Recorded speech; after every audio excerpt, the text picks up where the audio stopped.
Somewhere around 55 AD, a man sat down to write a letter. His hands were scarred. His back carried the ridges of 39 lashes, and he'd taken that beating 5 separate times. He'd been shipwrecked, stoned, and left for dead outside a city gate, and robbed on roads between provinces. He walked on foot. He hadn't slept well in years. He was hungry more often than not. And in the opening lines of this particular letter, he made a confession that most Christians today have never been taught. He wrote, "We were under great pressure, far beyond our ability to endure, so that we despaired of life itself." Far beyond our ability to endure. That's Paul.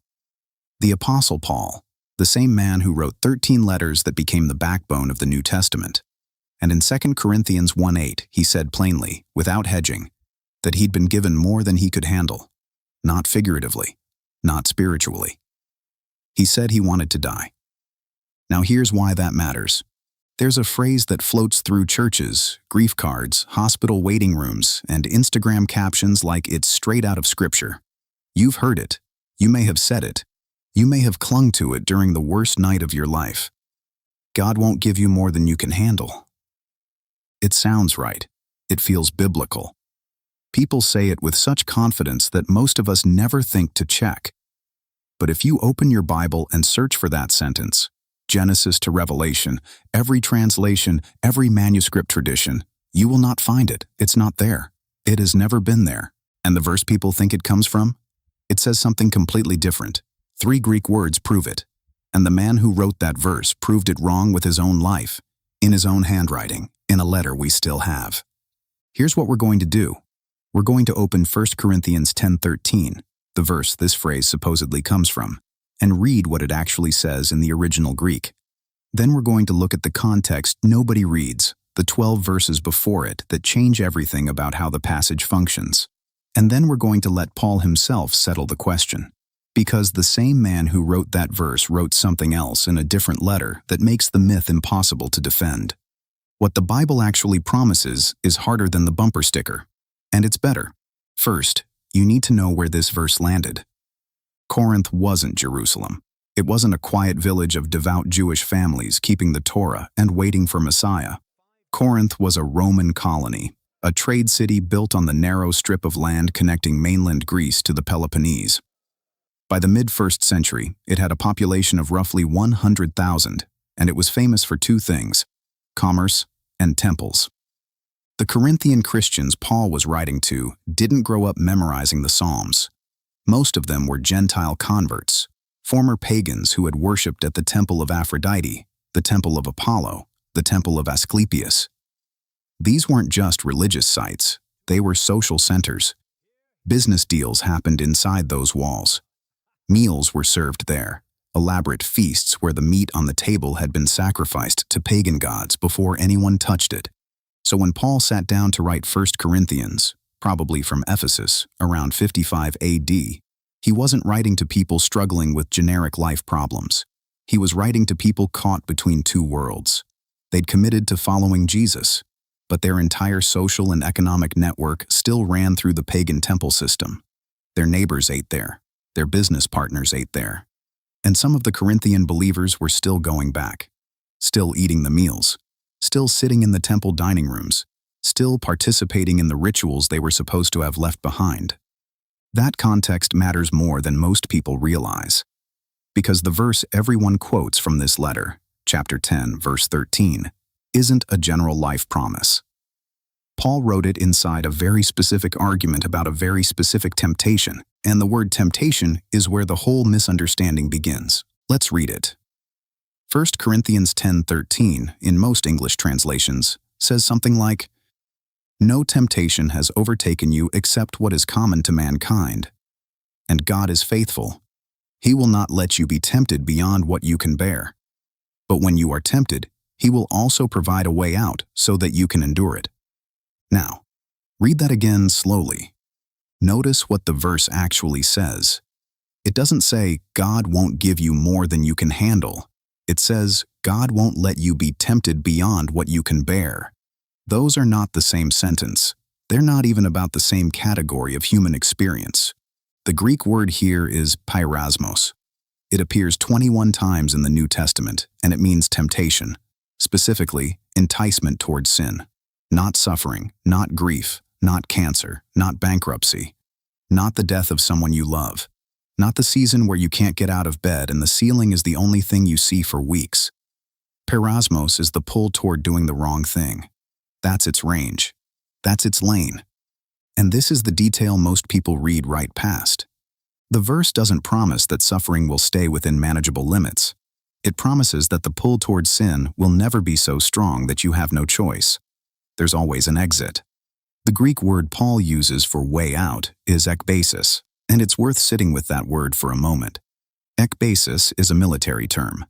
It means the escape route, the mountain pass, the gap in the enemy's line when you're surrounded on three sides and there's one way through. Paul chose a soldier's word for a soldier's situation. You're encircled by temptation. The pressure is real. The pull is strong. But God guarantees there's always a gap in the wall. Always one way to walk out clean. That's a powerful promise. Genuinely. But it's a promise about moral agency. Your ability to choose right even when wrong is easier, even when wrong is what everyone around you is doing. It's not a promise about the weight of your circumstances. It never was. The third word that matters is pistos. God is faithful. The faithfulness here isn't that God keeps life manageable. The faithfulness is that He won't rig the test. He won't put you in a moral situation where sin is your only option. You will always have a door. That's the promise. Specific, limited, and far more useful than the vague reassurance people have turned it into. 3 words: peirasmos, ekbasis, pistos, temptation, escape route, faithful. When you know those 3 words, the verse reads completely differently, and the bumper sticker version collapses under its own weight. Here is the part nobody talks about. Verse 13 doesn't exist in a vacuum. It sits at the bottom of a 12-verse argument, and those 12 verses tell you exactly what kind of temptation Paul had in mind. This wasn't abstract theology. This was a warning built on a body count. Go back to 1 Corinthians 10:1. Paul starts with Israel in the wilderness after the Exodus. He lists what they had: the cloud that led them by day, the sea that parted and let them through on dry ground, the manna that fell from heaven every morning, the water that poured from a rock when Moses struck it. He says all of them, every single Israelite, experienced God's miraculous provision firsthand. And then he says, nevertheless, God was not pleased with most of them. Their bodies were scattered in the wilderness. Why? He gets specific. Verse 7, do not be idolaters, as some of them were. As it is written, the people sat down to eat and drink and got up to indulge in revelry. Verse 8, we should not commit sexual immorality, as some of them did. And in one day, 23,000 of them died. Verse 9, we should not test Christ, as some of them did, and were killed by snakes. Verse 10, and do not grumble, as some of them did, and were killed by the destroying angel.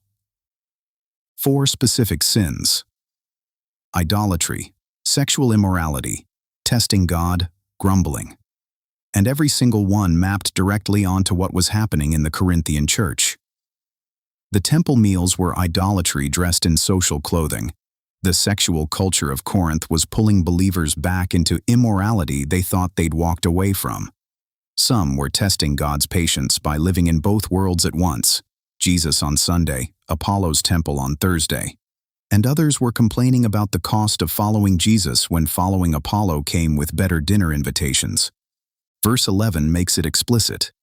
These things happened to them as examples and were written down as warnings for us, on whom the culmination of the ages has come. And then, only then, comes verse 13, the temptation verse. Most sermons stop here, but keep reading. When Paul says no temptation has overtaken you except what is common to mankind, he's not giving a generic comfort talk to people going through hard times. He's pointing at Corinthian Christians who were flirting with their old pagan life and saying, the pull you feel toward those temples, those meals, those old rituals, that pull is not unique to you. Israel felt it in the desert 3,000 years ago, and God gave them a way out. He's giving you one too. Take it, stop going back. That's the argument. Specific, historical, rooted in the Exodus narrative and aimed at a first-century church with a first-century problem. It was never a greeting card line about life being fair. So we've seen what the verse actually says, and it's not what most people think. The Greek is clear. The context is specific, and the bumper sticker version doesn't survive contact with either one. But here's where it gets personal. Because Paul didn't just write about temptation in one letter. He wrote about suffering in another. And what he said there makes this whole conversation hit differently. If you're finding this helpful, subscribe, because we do this every single week. This is the part that stops me every time I read it. The man who wrote 1 Corinthians 10:13, the verse about temptation never exceeding what you can bear, also wrote 2 Corinthians.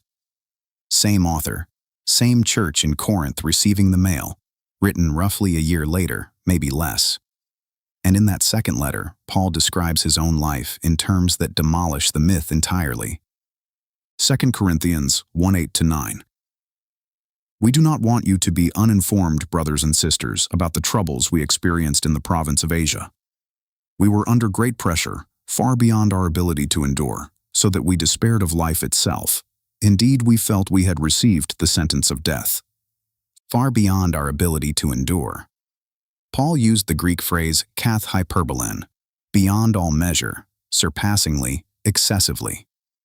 This wasn't poetry. This wasn't a figure of speech for a bad week. He was saying, I was crushed past my limit. I thought I was going to die. I wanted to die. The man who supposedly promised that God keeps life manageable told his own church that his life had become unmanageable.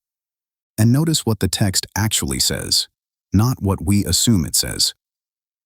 Paul doesn't frame this as failure. He doesn't say, I wasn't trusting God enough, or my faith was too weak to carry the load. He says this happened so that, purpose clause, hina in the Greek, we might not rely on ourselves, but on God who raises the dead. The overwhelming wasn't a mistake. It wasn't a sign that Paul's faith was deficient. It was the mechanism.